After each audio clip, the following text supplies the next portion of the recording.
Halo, salam dan bahagia Ibu dan Bapak Guru hebat. Semoga Ibu dan Bapak Guru senantiasa dalam keadaan sehat dan dapat terus belajar bersama. Kali ini kita akan mengulas materi tentang asas trikon, kontinu, konvergen, dan konsentris dalam pendidikan serta contoh penerapannya di dalam kelas agar kita dapat memahami tujuan dan asas pendidikan berdasarkan pemikiran Ki Hajar Dewantara. Mari kita ikuti bersama. Pendidikan adalah suatu proses yang dinamis. Pendidikan terus berubah dan berkembang sesuai dengan kondisi zaman dan juga kondisi murid. Jangan dibayangkan sistem pendidikan sebagai sebuah sistem besar yang hanya dapat dipikirkan dan diurus oleh para pakar dan penentu kebijakan di pusat. Sekolah atau bahkan kelas juga merupakan suatu sistem pendidikan dengan ruang lingkup yang kecil, namun merupakan ujung tombak berjalannya sistem pendidikan. Setiap sekolah memiliki kondisi dan permasalahan masing-masing, sehingga pengembangan satu sekolah dengan sekolah lain sangat beragam sesuai karakteristik lingkungannya. Misalnya, kondisi geografis Indonesia yang beragam mendorong proses pendidikan yang dinamis. Sekolah yang berada di lingkungan pantai dapat mengkontekstualkan proses pendidikannya sesuai dengan lingkungan pantai tempat murid tinggal, seperti menanam pohon bakau untuk mencegah abrasi pantai. Begitu pula sekolah yang berada di pegunungan.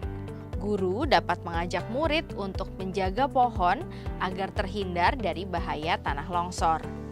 Dengan demikian, guru memfasilitasi proses belajar murid sesuai dengan keadaan lingkungan murid dan potensi yang dimiliki, sehingga murid dapat melihat hubungan antara dirinya dengan lingkungan, masalah, serta potensi yang terhubung pada dirinya dengan proses pendidikan yang berjalan sangat dinamis.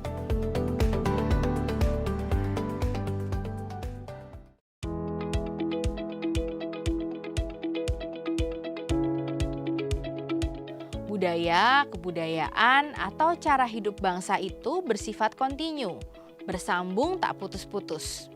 Dari zaman penjajahan sampai zaman kemerdekaan, perkembangan dan kemajuan kebudayaan serta cara hidup bangsa terus menerima pengaruh nilai-nilai baru.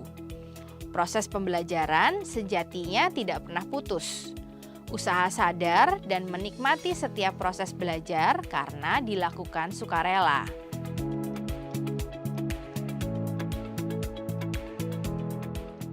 Kemauan belajar, rasa ingin tahu, dan motivasi internal dalam diri murid perlu distimulasi, sehingga akan melahirkan murid yang memiliki kemampuan pengaturan kegiatan belajarnya sendiri atau self-regulatory learning. Ibu dan Bapak guru, dalam pembelajaran lingkungan hidup, guru dapat mengajak murid berkegiatan di halaman dan lingkungan sekitar sekolah. Kemudian, guru meminta murid untuk mengamati dan memberikan beberapa pertanyaan pemantik diskusi.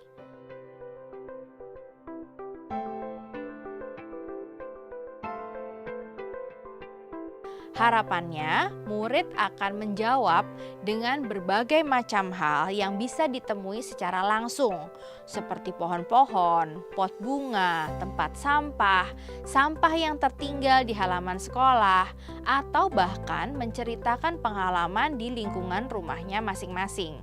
Proses dialog yang terjadi memberikan ruang kepada murid untuk mengekspresikan rasa yang ia miliki dan temukan. Kemudian, jika ada murid yang merasa tidak tertarik dengan lingkungan sekolah yang sedang dikunjungi, guru bisa berdialog mengenai lingkungan seperti apa yang ingin murid kunjungi dan menarik untuknya. Guru memfasilitasi murid untuk menentukan tujuan apa yang ingin dipelajari, memantau proses pembelajaran yang dilalui, dan membimbing murid untuk melakukan refleksi terhadap pengalaman belajar yang telah dilalui murid, agar ia dapat memahami hubungan dirinya dengan lingkungannya, peran dan tugasnya di dalam lingkungan tersebut, serta kontribusinya dalam menjaga lingkungan.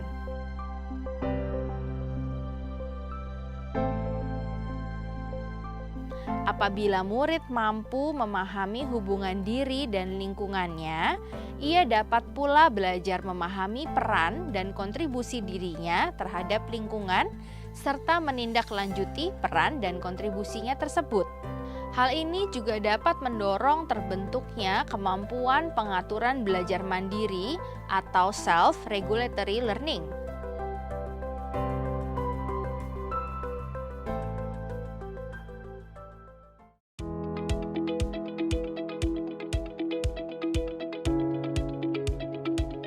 Pengembangan yang dilakukan dapat mengambil dari berbagai sumber di luar, bahkan dari praktek pendidikan di luar negeri. Seperti yang dilakukan oleh Ki Hajar Dewantara ketika mempelajari berbagai praktek pendidikan dunia. Misalnya Maria Montessori, Froebel, dan Rabindranath Tagore.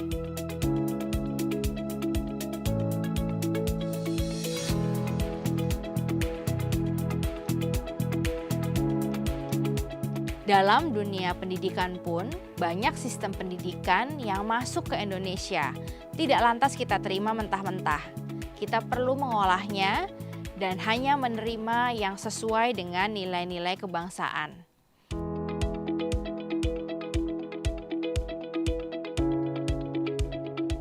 Dalam hal ini, Ki Hajar Dewantara menggambarkan manusia sebagai titik kecil yang kemudian bersama dengan yang lain membentuk lingkaran besar atau keluarga dan menjadi lingkaran yang lebih besar lagi atau organisasi.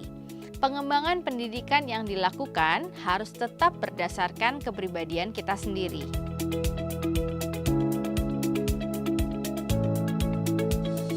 Oleh karena itu, meskipun Ki Hajar Dewantara menganjurkan kita untuk mempelajari kemajuan bangsa lain, namun tetap semua itu ditempatkan secara konsentris dengan karakter budaya kita sebagai pusatnya. Implementasi konsep trikon, kontinu, konvergen, dan konsentris bisa kita amati atau bahkan kita refleksikan dari apa yang sudah terjadi dalam proses pembelajaran. Manajemen kelas yang mengatur berjalannya proses pembelajaran tentunya melalui sebuah perencanaan dan dilakukan secara terus-menerus sehingga pengelolaan perilaku, lingkungan, dan kurikulum berjalan dengan efektif. Konsisten dalam menjalankan manajemen kelas ini salah satu contoh implementasi asas kontinu dalam pendidikan. Murid diberikan kemerdekaan untuk belajar, bertanya, dan mengembangkan potensinya. Kesinambungan manajemen kelas yang konsisten memberikan ruang kepada murid untuk mengeksplorasi gagasan, ide, dan kreativitasnya.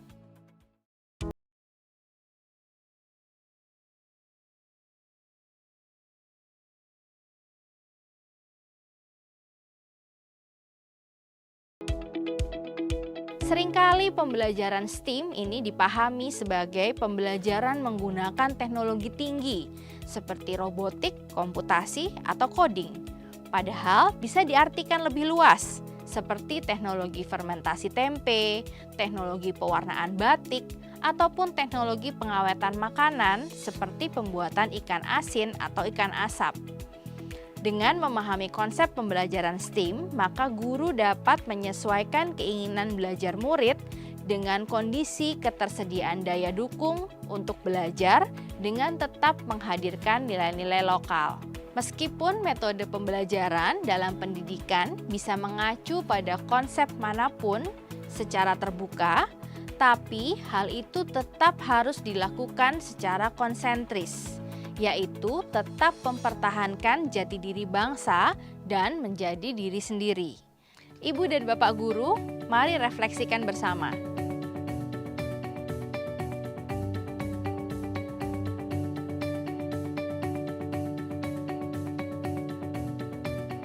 Selamat belajar Ibu dan Bapak guru hebat, salam dan bahagia.